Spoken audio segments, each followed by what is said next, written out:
ఒక్కసారి కొమ్మూరి గోల్డ్ కి కాల్ చేయండి. తాకట్లో ఉన్న మీ బంగారాన్ని విడిపించి మార్కెట్ ప్రైస్ కి వాళ్ళు కొనుక్కుని మిగతా డబ్బులు మీకు ఇచ్చేస్తారు. హలో అండి, అందరికీ నమస్కారం.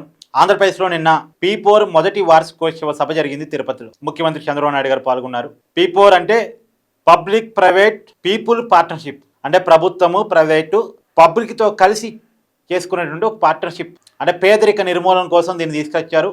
ఇది చంద్రబాబు నాయుడు గారి సొంత ఆలోచన నుంచి వెలువడ్డ ఒక కార్యక్రమం. సమాజంలో సంపద ఉన్న వాళ్ళు సంపద లేని వాళ్ళని దత్తత తీసుకొని తమకున్న సంపదని కొంత భాగం ఆ పేదవాళ్ళ కోసం ఖర్చు పెట్టి వాళ్ళని పేదరికం నుంచి బయటికి తీసుకురావటం కోసం చేపట్టబడ్డ ఒక కార్యక్రమం. నిజానికి ఒక అద్భుతమైన కార్యక్రమం. అందరికీ ఉంటుంది తాము ఏదో ఒక సహాయం చేయాలి అనేటువంటి ఉద్దేశం చాలా మందిలో ఉంటుంది, సంపాదించుకున్న చాలా మందిలో ఉంటుంది. కాకపోతే ఎవరికి సహాయం చేయాలి, ఆ సహాయం ఎలా చేయాలి అనేటువంటి ఒక ప్లానింగ్ లేకపోవటం వల్ల ఆ సహాయం అనేటువంటి ఆలోచన అక్కడే అయిపోయింది.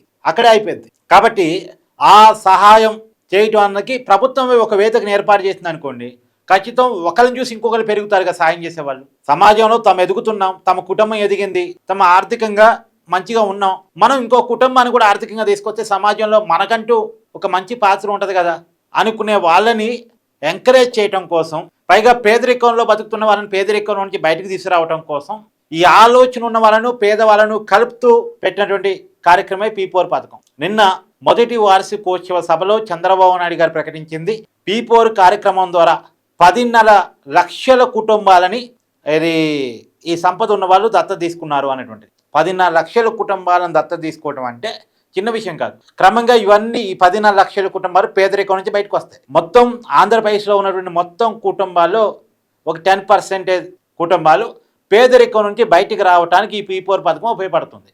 నిజానికి నిన్న చంద్రబాబు నాయుడు గారు ప్రకటించిన దాని ప్రకారం అయితే 2.5 లక్షల కుటుంబాల్లో క్లియర్గా తేడా కనపడుతుంది. క్లియర్గా అంటే వాళ్ళు పేదరికం నుంచి బయటికి రాగలిగారు ఈ P4 పథకం ద్వారా. 2.5 లక్షల కుటుంబాలు పేదరికం నుంచి బయటికి రావటం అంటే చిన్న విషయం కాదు కదా. లక్షలాది కుటుంబాలు అంటే ఎగ్జాంపుల్ ఒక కుటుంబంలో 9 సభ్యులు అనుకున్నప్పటికీ కూడా 2.5 లక్షల కుటుంబాల మార్పు కనపడింది అంటే చూడండి, 2.5 ఇంటూ 4 దాదాపు 10 లక్షల మంది జనాభా పేదరికం నుంచి బయటకు వచ్చారన్నట్టు లెక్క. 10 లక్షల మంది పేదరికం నుంచి బయటికి రాగలిగారు ఒక పథకం ద్వారా అంటే ఖచ్చితంగా మనం గర్వంగా చెప్పుకోగలగాలి. సమాజంలో సహాయం చేసే ఆలోచన చాలా మందికి ఉంటుంది, సహాయం కావాలనే కోరిక చాలా మందికి ఉంటుంది. సహాయం చేయాలనే ఆలోచనని, సహాయం కావాలనేటువంటి కోరికని, ఈ రెండింటిని మిళితం చేసేటువంటి ఒక అద్భుతమైనటువంటి కార్యక్రమానికి చంద్రబాబు నాయుడు గారు శ్రీకారం చుట్టారు. కాకపోతే అందరిలో ఉన్న డౌట్ ఏంటంటే సమాజంలో స్వార్థం ఎక్కువ కదా, ఎంత సంపాదించుకున్నా ఇంకా సంపాదించుకునే కోరికే తప్ప సంపాదించుకున్న దాంట్లో అవతలవాడికి రూపాయి పెడదామని ఆలోచించే వాళ్ళు ఎవరు? సొంత చెల్లికి రూపాయి పెట్టిన అన్నాలను చూస్తున్నాం, లేదు తల్లిదండ్రులను కూడా చూడని కొడుకులను మనం చూస్తూ ఉన్నాం, తల్లుల్ని ఇంట్లో నుంచి గెంటేసేటువంటి నాయకులను మనం చూస్తూ ఉన్నాం. సమాజం అంతా స్వార్థంతో నిండిపోయినటువంటి పరిస్థితుల్లో అన్నకు తమ్ముడు సాయం చేయడు, చెల్లికి అన్న సాయం చేయడు, తల్లిదండ్రులకు బిడ్డలు సాయం చేయరు, ఆస్తుల కోసం సొంతోళ్ళే కొట్టుకొని పడే సమయంలో ఈ సమాజంలో ఎవడు ఇంకోటి సాయం చేస్తాడు? చంద్రబాబు నాయుడు గారికి ఏంటి అసలు ఈ చంద్రబాబు నాయుడు గారి ఆలోచన? ఆయన ఏదో పాతకాలంలో ఉన్నట్టున్నాడు, ఆయన రోజుల్లో ఉన్నట్టున్నాడు. సమాజం మారింది, పరిస్థితులు మారాయి, స్వార్థం మాత్రమే ఉంది అని చాలామంది అనుకున్నారు. కానీ స్టార్ట్ చేస్తే ఎంతో కొంతమంది సమాజంలో మంచితనం బతికే ఉంది, ఆ మంచి ద్వారా ఒక 10 మందికి ఉపయోగం జరిగినా అది మంచిదే కదా అనేటువంటి ఆలోచనతో ఆయన ముందుకెళ్ళారు.